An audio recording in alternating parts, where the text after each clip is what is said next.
पंच, वही जिसमें हम 5 टॉपिक्स को 5 फैक्ट्स साथ डिस्कस करते हैं।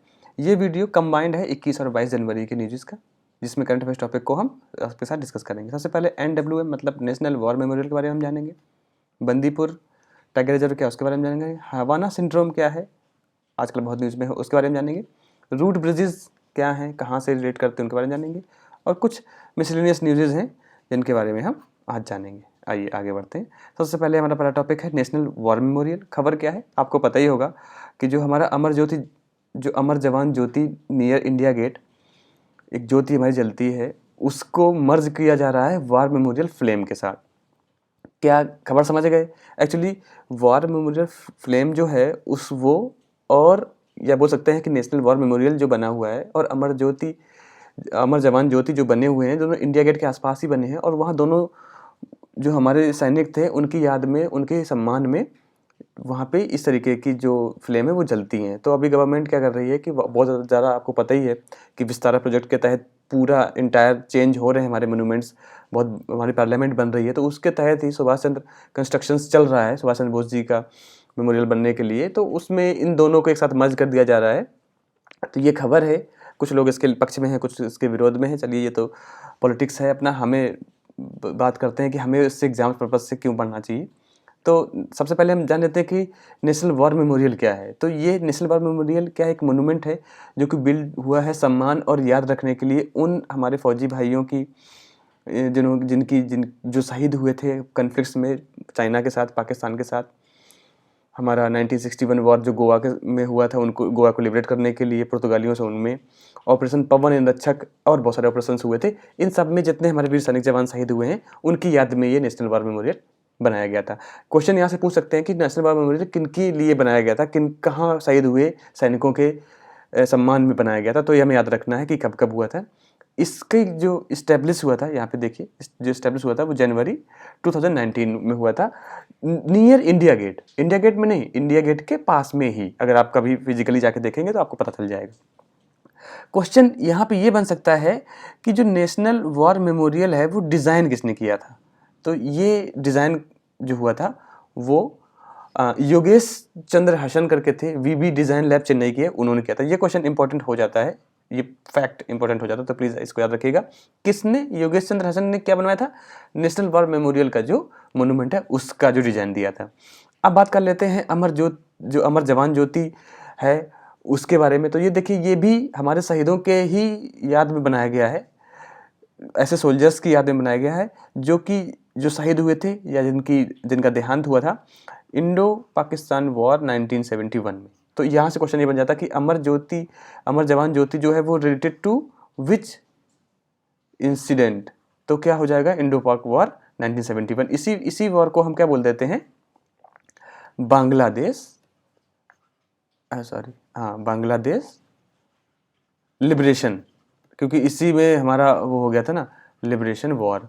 तो इसमें बांग्लादेश लिबरेट हुआ था, एक नए देश के रूप में उसकी उत्पत्ति हुई थी।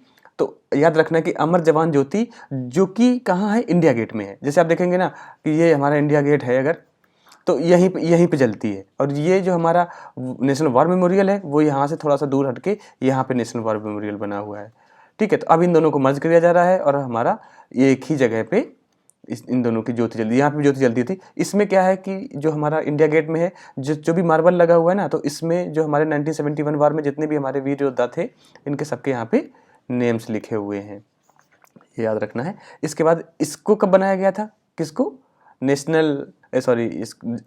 अमर जवान ज्योति को ये बनाया गया था दिसंबर 1971 में, इंडिया गेट में ही। तो ये याद रखना है। इसमें कितनी चीज़ें याद रखनी है, मैं फिर से आपको याद दिला देता हूँ कि नेशनल वॉर मेमोरियल बनाया गया था किनके सैनिकों की याद में, दोनों बनाए गए हैं। एक कन्फ्लिक्ट्स विद चाइना पाकिस्तान जो होते रहे 1961 जो वॉर जो गोवा के बीच में हुआ, ऑपरेशन पवन एंड रक्षक उसमें हुआ, और ऐसे बहुत सारे ऑपरेशंस में जो जवान शहीद हुए। 2019 में इसको बनाया गया।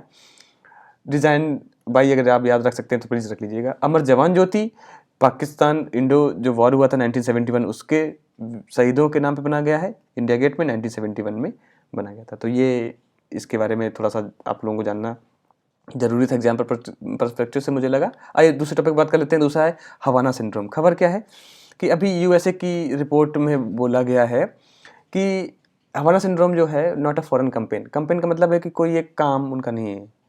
कंपेन का मतलब तो बहुत सारे हो जाएंगे, बट इस न्यूज़ का मतलब यही है कि यूएसए की एक रिपोर्ट, एनआईए की रिपोर्ट है, नेशनल इन्वेस्टिगेशन एजेंसी जो यूएसए की है, उसने बोला है कि ये कोई विदेशी काम नहीं लग रहा है हवाना सिंड्रोम। अभी न्यूज़ आपको समझ में नहीं आ रही होगी, अभी हम बताते हैं कि हवाना सिंड्रोम होता क्या है, तब आपको न्यूज़ समझ में आ गया। हवाना सिंड्रोम क्या है कि एक मेडिकली सिम्टम्स होते हैं। एक्चुअली ये कोई सिंड्रोम है तो मतलब मेडिकली सिम्टम्स होंगे ही होंगे, बट इसमें क्या कि जो कॉज है it is not yet to be known. अभी तक पता नहीं चल पाया है कि उसका कॉज क्या है। सिम्टम्स कैसे होते हैं? सिम्टम्स होते हैं hearing of sudden loud noises. लोगों को मतलब बहुत तेज तेज आवाज़ सुनाई देगी, उन कान में एक या दो, दोनों कानों में बहुत ज़्यादा पेन शुरू हो जाएगा। फीलिंग प्रेशराइज्ड, ऐसा लगेगा कि कुछ प्रेशर जैसे होता है ना, कि जैसे कभी कभी हम एक रूम में बैठे हैं और उस रूम में ऑक्सीजन खत्म हो रही हो, जैसे कुछ आग लगा दें, आग जला दें, तो क्या होता है कि हमें एक तो सांस नहीं आती, वो ठीक है, बट कहीं ना कहीं हमें प्रेशर फील होता है। हमारा माइंड क्या होता है कि जो ब्रेन होती है वो एकदम से स्क्वीज होने लगती है, तो उस तरीके का होता है। वाइब्रेशन फील करते हैं अपने दिमाग में। नाउजिया मतलब होता है ना, नाउजिया मतलब होता है कि मूर्छा आना, या एक तरीके से हलचल मचना, अंदर नींद आना, जबकि उसमें रहना। इसका फटीग बहुत ज़्यादा, ऐसा लगता है कि बहुत ज़्यादा थक गए। तो ये सिम्टम्स हैं, स्पेसिफिकली किससे रिलेटेड है? हमारे ब्रेन से। ठीक है, अभी क्या है कि चलिए ये चीज़ समझ में आ गया कि एक मेडिकली सिम्टम्स है। सिम्टम्स क्या होते हैं ये समझ गए। रिपोर्ट हुआ था 2016 में, कहाँ? हवाना। हवाना है कहाँ? क्यूबा में। तो आपको पता ही है कि जिस कुछ भी होता है नाम में सब कुछ छिपा है। तो हवाना सिंड्रोम कहाँ हुआ? क्योंकि हवाना में इस तरीके का एक मेडिकली जो एक बोल सकते हैं अनसर्टेनिटी माइंड की थी, वो दिखाई दी। मेडिकली कुछ सिम्टम्स दिखे, इस वजह से उसको हवाना सिंड्रोम को दिया। किसको किसको हुआ था? यूएस और कनेडियन जो एम्बेसी हैं उनके पर्सनल्स को हुआ। धीरे धीरे ये अराउंड 2018 में स्प्रेड हो गया बहुत ज़्यादा मात्रा में। किसको? यूएसए की डिफेंस के जो स्टाफ थे, मतलब उनकी आर्मी जो थी, इसके बाद उनकी फैमिलीज़ को, और बहुत ज़्यादा। तो अभी एक बहुत बड़ा मुद्दा बना हुआ है इसके बारे में। तो अभी आप समझ गए। इसके बाद थ्योरीज क्या है, इसके रीजन पता चल पा रहे हैं क्या है। तो हवाना सिंड्रोम की थ्योरीज बताया जा रहा है। कुछ लोगों का कहना है कि माइक्रोवेव एनर्जी रेडिएशन हो सकता है, पल्स रेडियो फ्रिक्वेंसी। देखिए यहाँ पे थोड़ा सा मैं आपको बता दूंगा, हालांकि इस पल्स रेडियो फ्रिक्वेंसी को हमें डीप में जानने की इतना ज़रूरत है नहीं, बट फिर भी इसमें आया एग्जाम में पूछ सकते हैं। क्या होता है कि ये देखिए हमारी एक पल्स बन गई, ठीक है। अभी क्या होता है, ये दो तरीके से हमें मतलब प्रभावित कर सकती है। या तो हम इस फ्रिक्वेंसी को बढ़ा दें, इसकी फ्रिक्वेंसी को बढ़ा दें, या इसकी फ्रिक्वेंसी मतलब होता है कि इसको और ऐसे ऐसे कर दें, ये फ्रिक्वेंसी बढ़ गई, या इसको एम्पलीट्यूड को बढ़ा दें। तो पल्स में क्या होता है कि एक ही पल्स में दो तरीके से, या तो एम्पलीट्यूड बढ़ा के हमारा, जैसे सपोज कर लीजिए ये माइंड है, तो इसमें अगर हम एक पल्स कर रहे हैं कि एक सर्टेन फ्रिक्वेंसी पे बहुत ज़्यादा फ्रिक्वेंसी आ जाएगी, फिर नॉर्मल आएगी, फिर बहुत ज़्यादा आ जाएगी, फिर नॉर्मल आ जाएगी। तो ये जो फ्रिक्वेंसीज होती है ना, जहाँ पे एकदम से एक सिंपल पल्स को बहुत ज़्यादा मैन्यूवर किया गया है, वो हमारे माइंड को ऑब्स्ट्रैक्ट करता है। क्योंकि एक सर्टेन फ्रिक्वेंसी आती है, हमारे माइंड से होकर चली जाती है, बट अगर एक पल्स में ही कुछ छेड़छाड़ की गई है, एक पल्स मतलब समझ रहे हैं ना आप, पूरी इसको इस पे अगर कुछ छेड़छाड़ की गई है, वो इफेक्ट डालती है स्पेसिफिकली हमारे माइंड के लिए, तो बहुत ज़्यादा घातक। तो कुछ लोग बोल रहे हैं कि हो सकता है कि हमारा जो माइक्रोवेव एनर्जी रेडिएशन है उसके तहत ये होता हो। कुछ लोग बोल रहे हैं कि जो पेस्टिसाइड और इन्फेक्शियस एजेंट्स होते हैं ना, लाइक क्रिकेट, कॉकरोच और जो हमारे मस्कीटोज वगैरह, इनकी जो वाइब्रेशंस होती हैं, इनकी जो साउंड नॉइज़ होती है, ये भी इफेक्ट डाल सकती है।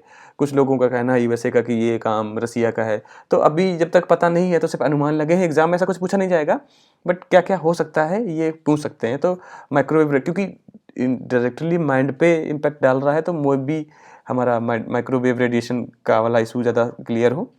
बट कुछ ही लोगों को होता है, टारगेटेड है, तो ये कुछ समझ नहीं आ रहा कि टारगेटेड ही क्यों है। क्योंकि अगर इस तरीके का है तो वहाँ पे जितने लोग रह रहे हैं सबको होना चाहिए, बट नहीं, कुछ सर्टेन लोगों को ही हो रहा है। तो ये थोड़ी सी एक मुद्दा है जो कि बहुत भयावह है। अच्छी बात यह है कि India hasn't get any kind of या reported any kind of this Havana syndrome cases, तो इंडिया के लिए थोड़ी सी अच्छी बात है। तो ये हवाना सिंड्रोम था। अभी आपको रिपोर्ट समझ में आ गया होगा, क्योंकि ये खबर चल रही है कि ये कौन बना रहा है, हवाना सिंड्रोम हो रहा है तो उसके पीछे है कौन। तो एनआईए की रिपोर्ट आई है और उसने कहा कि ये कोई फॉरेन कंपेन नहीं है, मतलब फॉरेन का कोई काम नहीं है, कोई इस तरीके की उनकी मंशा नहीं है फॉरेनर्स की कि इस तरीके कुछ करें। अभी तक इसका जो रीज़न है, कॉज है, वो पता नहीं चल पाया है। तो अभी आई होप आपको न्यूज़ समझ में आ गया होगा। एंड पूछ सकते हैं ये कि हवाना सिंड्रोम है क्या। तो हवाना सिंड्रोम में क्या क्या होता है रिलेटेड टू किससे, माइंड के जो चीज़ें हैं। ये भी पूछ सकते हैं कि किससे और रिलेटेड है, माइक्रोवेव फ्रिक्वेंसी या कुछ और तरीके से, तो हमें वो भी याद रखना है। चलिए आगे बढ़ते हैं। बंदीपुर टाइगर रिजर्व, इसके बारे में खबर क्या है? अभी क्या है कि दो जो टाइगर रिजर्व है हमारे बंदीपुर, ये मैंने लिखे हैं Bandipur tiger reserve and Nagarhole tiger reserve, इन पे काउंटिंग हो रही है टाइगर्स की। ये खबर है, बाकी पूरा सेट कर रखा है किस तरीके से काउंट करना है, किस तरीके से काउंट नहीं करना है। इसका मैंने एक बार एक मूवी बोला था कि इस साल की मतलब 2021 की 10 मूवीज़ थी वो कौन कौन सी, तो उसमें मैंने एक मूवी का जिक्र किया था शेरनी। तो प्लीज़ आप उसमें उसको अगर टाइम मिले, हालांकि अभी क्या ही टाइम होगा, बट अगर आपको टाइम मिलता है तो वो देखिएगा। उस मूवी में दिखाया गया है कि टाइगर्स की जो काउंटिंग होती है वो कैसे करते हैं, बहुत अच्छे से दिखाया गया है। हालांकि मूवी थोड़ी सी स्लो में चलती है, पता नहीं आपको पसंद आए कि नहीं पसंद आएगी, बट हमारे फ़ायदे के लिए उसमें दिखाया गया है, हम सीख सकते हैं उससे कि एक टाइगर मतलब किसी भी फॉरेस्ट में टाइगर होते हैं या रिजर्व में टाइगर होते हैं तो उनको किस तरीके से काउंट किया जाता है। तो अच्छी मूवी है। एक तो उन्होंने क्या किया था, पर आपको पता ही होगा कि पहले वो फुटप्रिंट्स होते थे उससे, इसके बाद फिर उन्होंने कैमरे लगाना शुरू कर दिया कि कैमरा लगा देते हैं, बट वही हुआ कि कैमरे से आप आइडेंटिफाई कैसे करेंगे कि वही हमारा टाइगर है, जिसको, क्योंकि टाइगर की शक्लें तो हम इंसान तो है नहीं कि हाँ ये फलाना है कोई और है, टाइगर्स तो मोस्टली एक जैसे ही रहते हैं। हालांकि उनका कुछ रहता है कि थोड़ा बहुत चेंज कर रहते हैं, तो वहाँ पे जो अफसर्स होते हैं स्पेसिफिकली फॉरेस्ट डिपार्टमेंट में, वो बहुत बारीकियों से देखते हैं। और वो क्या होता है, जो टाइगर्स की लाइंस होती हैं ना, इस तरीके से उनके बनी होती हैं, वो माथ सर पे हेड पे आती हैं, नाक में आती है, कहाँ तक, तो उनसे वो आइडेंटिफाई करते हैं कैसे क्या है। हालांकि वो मूवी देखिएगा आप और अच्छे से, अब अगर ये बात आप रख के मूवी देखेंगे तो शायद आपको और अच्छी लगे। कोई बात नहीं, ये तो कहानी है, अगर आपको अच्छी लगे तो आप देखिएगा। बात कर लेते हैं बंदीपुर टाइगर रिजर्व की। तो नेशनल पार्क था ये, फिर बाद में ये प्रोजेक्ट टाइगर रिजर्व के तहत, प्रोजेक्ट टाइगर के तहत ये 1973 में इसको टाइगर रिजर्व बना दिया गया। समझ में आया? मतलब पहले ही नेशनल पार्क था, फिर 1973 में इसको टाइगर रिजर्व के रूप में बना दिया गया। उस समय प्रोजेक्ट चल रहा था प्रोजेक्ट टाइगर। ओके, ये कहाँ है? कर्नाटका। हमें ये हमारे इंपॉर्टेंट है कि हमारे लिए याद रखना जरूरी है कि ये है कहाँ, कर्नाटका में। देखिए इस बंदीपुर टाइगर रिजर्व के साथ एक चीज़ और है कि ये डिस्टिंग्विश माना जाता है ट्राई जंक्शन पे, 3 एरियाज़ के। कहाँ, किसके किसके? कर्नाटका, तमिलनाडु एंड केरला। मैंने यहाँ पे पिक भी दे रखी इसी वजह से। देखिए ये क्या है हमारा केरला, ये Karnataka and this one is Tamil Nadu. इन तीनों के ट्राई जंक्शन में पड़ता है ये लाइन। मैं कलर चेंज कर लेता हूँ यहाँ पे, फिलहाल कौन सा ले लूँ? ब्लैक ले लेता हूँ, चलिए थोड़ी देर के लिए ब्लैक से मैं क्या कर रहा हूँ कि बाउंड्रीज बना रहा हूँ सबकी। तो ये बाउंड्रीज हैं, देखिए ये बाउंड्री जो बन गई, ये बन गया हमारा कर्नाटका, ये बन गया हमारा Tamil Nadu and this one is Kerala. तो अभी क्या हो जाता है कि इन तीनों के, और हम अभी रेड ले लेते हैं। रेड से हम आपको ये आइडेंटिफाई करके बता रहे हैं कि बंदीपुर नेशनल पार्क कितना है। ये बंदीपुर नेशनल पार्क है, आप देख रहे होंगे स्क्रीन में, ये बंदीपुर नेशनल पार्क है। तो ये तीनों स्टेट को कवर करता है, बट ज़्यादातर पोर्शन कर्नाटका का है। इस वजह से कर्नाटका के जो चामराज नगर डिस्ट्रिक्ट है, इसका ये यहाँ पे इसको नाम से जाना जाता है। समझ, आई होप आपको समझ में आ गया। यहाँ पे एक कन्फ्लिक्ट वाली चीज़ और है, अभी कलर चेंज कर लेता हूँ, मैं ब्लू कर लेता हूँ।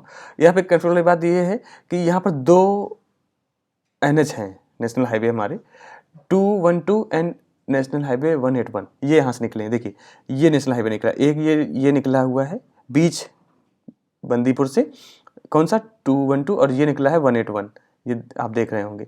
तो इसमें क्या है कि ये बीच इससे क्या कहते हैं बंदीपुर टाइगर रिजर्व से निकला हुआ है। तो इसमें क्या होता है कि जैसे गाड़ियाँ बहुत तेज़ निकलती हैं, हाईवे पता है आपको, गाड़ियाँ बहुत स्पीड निकलती हैं, तो क्या होता है कि वहाँ पे जो एनिमल्स हैं वो मैन एनिमल कन्फ्लिक्ट आ जाता है, गाड़ियों से टकरा जाते हैं, तो वहाँ पे बहुत दिक्कत होती है। तो वहाँ के जो एनिमल्स हैं वो डरे हुए हैं, उनके भी कहीं ना कहीं सेंस तो रहती है कि हमें वहाँ पे जाना है, साउंड होता है गाड़ियों का। तो गवर्नमेंट का या लोगों का वो यही कहना है कि अगर ये नेशनल हाईवे जो है इसको यहाँ से हटाया जाए, कुछ और ऑप्शंस देखे जाएँ, तो ये मतलब ये भी काफ़ी सुर्खियों में रहते हैं। तो पूछ सकते हैं इसमें कि जो हमारा बंदीपुर नेशनल पार्क है उसके बीच से कौन कौन से टाइगर जो हमारे नेशनल हाईवे गए हैं वो कौन कौन से हैं।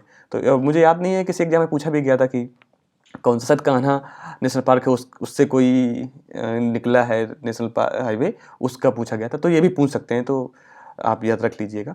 इसके बाद बात कर लेते हैं थोड़ा नागरहोल की। तो ये कहाँ है? ये मैसूर डिस्ट्रिक्ट ऑफ कर्नाटका ये भी है। तो याद रखना है कि टाइगर रिजर्व अभी तो हमारे 52 हो गए हैं, 53वीं की बात 51 है सॉरी, और 52वां जो अभी बन रहा है एक कहाँ का है, छत्तीसगढ़ का कोई घासी राम करके है। तो देखते हैं, उसको अप्रूवल अभी तक तो फिलहाल नहीं मिला है, मिलता है कि नहीं, तो ये भी आपको करंट में याद रख लेना है। बाकी कर्नाटका का है, ये आपको याद रखना है। इससे पहले इसको राजीव गांधी नेशनल पार्क के नाम से जाना जाता था। तो यही 2-4 इसमें खबरें थी। आई होप आपको ये बंदीपुर टाइगर रिजर्व समझ में आया होगा और आप समझ भी गए होंगे कि जो ट्राई जंक्शन है वो किस तरीके से मिलता है। अब ये सबसे बढ़िया टॉपिक है मेघालय की जो रूट ब्रिजेज हैं उनके बारे में। क्या है कि रूट, पहले मैं इस टॉपिक को डिस्कस कर लेता हूँ, बाद में मैं आपको बताऊंगा कि खबर क्या है। तो देखिए क्या है कि लिविंग रूट्स जो होती हैं, मतलब जैसे आपने देखा होगा कि बरगद का पेड़ है, बनियान ट्री जो रहता है, उसकी जो कुछ जड़ें होती हैं वो नहीं लटकती रहती हैं। तो इसी तरीके से एक फिग ट्री करके, फिग मतलब एक पूरा समुदाय है ट्रीज का, वो कहाँ पर रहते हैं, इसका एक बार यहाँ पर मैं कलर चेंज कर लेता हूँ। हाँ, वो फिग ट्रीज जो हैं वो मेघालय में ऐसे होते हैं, खासी और जंतिया द्वारा लोग वहाँ पे इसको यूज़ करते हैं। चलिए कोई बात नहीं, बात करते हैं फिग ट्री की। फिग ट्री क्या होता है कि इसकी भी जो जड़ें होती हैं वो बाहर से निकली होती हैं, जितनी ज़मीन के अंदर जाती हैं वैसे इसकी रूट्स बाहर भी निकलती हैं। तो क्या हुआ कि जैसे ये देखिए, ये फिग ट्री है हमारा, ठीक है। तो इससे ये जो बने हुए ना, ये वाला ये पोर्शन, ये हमारे एज ए ब्रिजेस काम करते हैं। समझ में आ गया होगा अभी कि प्लांट से जो हम रास्ते के लिए ब्रिजेस, क्योंकि ये इतनी ज़्यादा सॉलिड होती हैं या इतनी मजबूत बनी होती हैं कि इससे लोग आते जाते हैं। आपको पता है कि मेघालय में बहुत ज़्यादा हिली एरिया है, बहुत ज़्यादा पानी भी वहाँ पे होता है, चेरापूंजी और वगैरह सब कुछ है। तो इससे क्या होता है कि यहाँ पर पानी और के साथ साथ हिली एरिया है, तो यहाँ पे जो रोड है वो आसानी से है नहीं, और पानी का फ्लो होता रहता है, कहीं कोई नदी निकल रही है, कहीं से कुछ निकल रहा है, कहीं से कुछ छोटी सी नदी निकल रही है।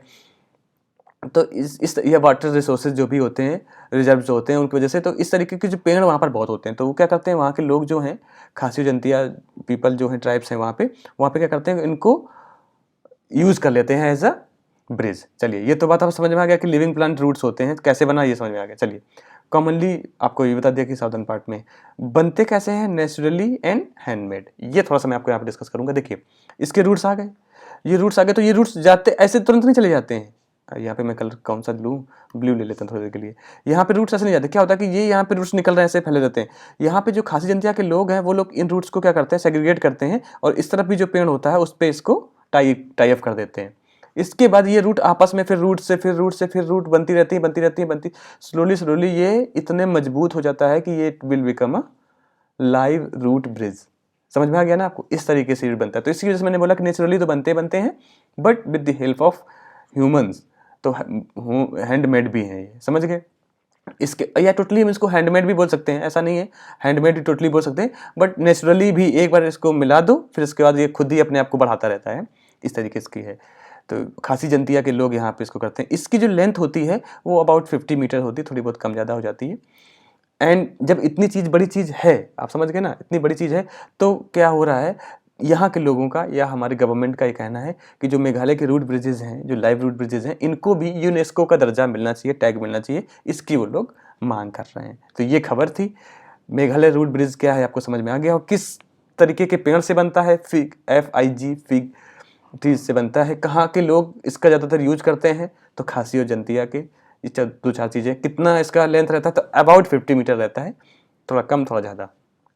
आई होप समझ में आ गया होगा। पूछ सकते हैं कि ये किस जगह से रिलेटेड है, कहाँ से नहीं।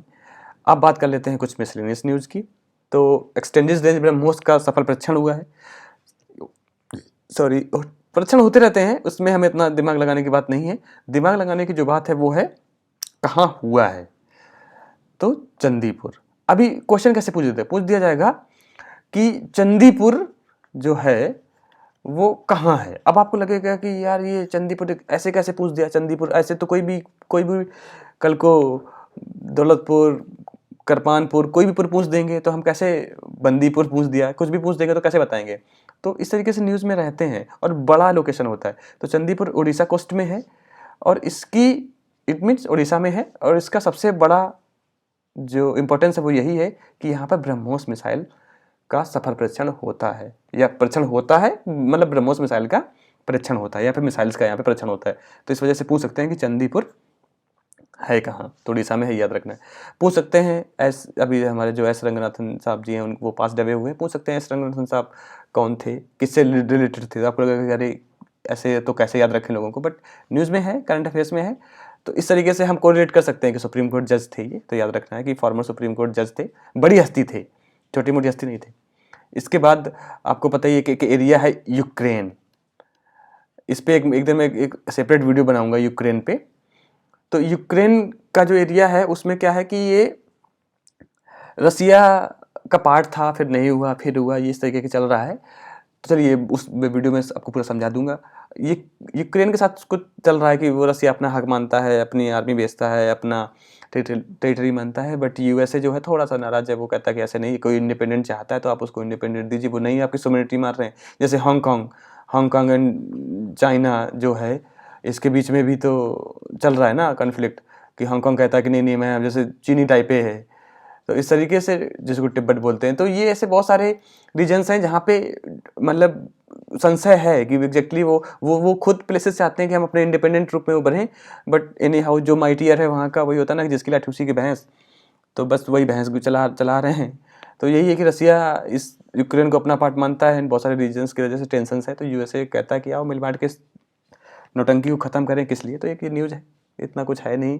यूक्रेन के बारे में पूछ सकते हैं कि यूक्रेन कहाँ है, क्या है, तो एक दिन मैप पे मैं आपको पूरा बता दूंगा, या तो वसिका मैम लेके आएंगी तो वो आपको डिटेल में बता देंगी। बट एक वीडियो बनाने का मेरा इस पे है कि मैं एक डिटेल्ड वीडियो बना दूँ यूक्रेन इशू पे।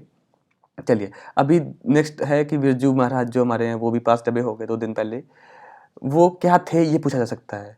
तो वो कथक जो हमारा क्लासिकल डांस होता है वो उसके लीजेंड डांसर थे, तो ये याद रखना है। बिरजू महाराज। कथक होता कहाँ है ये भी ध्यान देना है। तो ये नॉर्थ इंडिया का, मतलब जो नॉर्थ इंडिया के स्टेट्स हैं उस वहाँ का एक क्लासिकल डांस है। ओके चलिए अभी ये आया है कि 2 स्टेट जो स्टेट्स हैं हरियाणा एंड हिमाचल प्रदेश, इन दोनों ने प्लान किया कि जो सरस्वती रिवर है उसको थोड़ा रिवाइव करते हैं। देखिए यहाँ पे एक चीज़ मैं ये बताना चाहूँगा कि सरस्वती रिवर जो है ना वो एज ऑफ नाउ एक्सटिंक्ट है। एक्सटिंक्ट ही मैं वर्ड यूज करूँगा, मतलब विलुप्त है। इसका अगर देखा जाए तो कहीं नाम नहीं आता है, कहीं दिखती नहीं है। तो इससे पहले था, अगर हम देखें अपने जो हमारे बौद्ध ऋग्वेद आज और जो पुराण होते थे उनमें इसका नाम है, बहुत अच्छे से बताया गया है। बट अभी एज ऑफ नाउ ये इसका कुछ है नहीं, कुछ दिखता नहीं है। तो इन्होंने कहा कि हम रिवर को हल्का थोड़ा बहुत ये दिखता कि हाँ ये रिवर थी, बट वहाँ पानी का इतना है नहीं, क्योंकि आपको पता ही जो हिमालयन रिवर होती हैं they are perpetual in nature. Perpetual होती है मतलब परपेचुअल मतलब कि हर साल पूरे साल बहती रहती हैं। बट ये बीइंग हिमाचल क्या कहते हैं हिमालयन रिवर, ये सरस्वती रिवर में पानी नहीं रहता। तो उन्होंने कहा कि चलो कुछ डैम बनाते हैं, हरियाणा डैम बना रहा है, हिमाचल प्रदेश भी डैम बना रहा है, ये दोनों मिलकर सोच रहे हैं कि कुछ ना कुछ एनी हाउ कुछ ऐसा किया जाए जिससे सरस्वती रिवर्स को फिर से हम रिवाइव कर सकें। तो ये इसके बारे में था।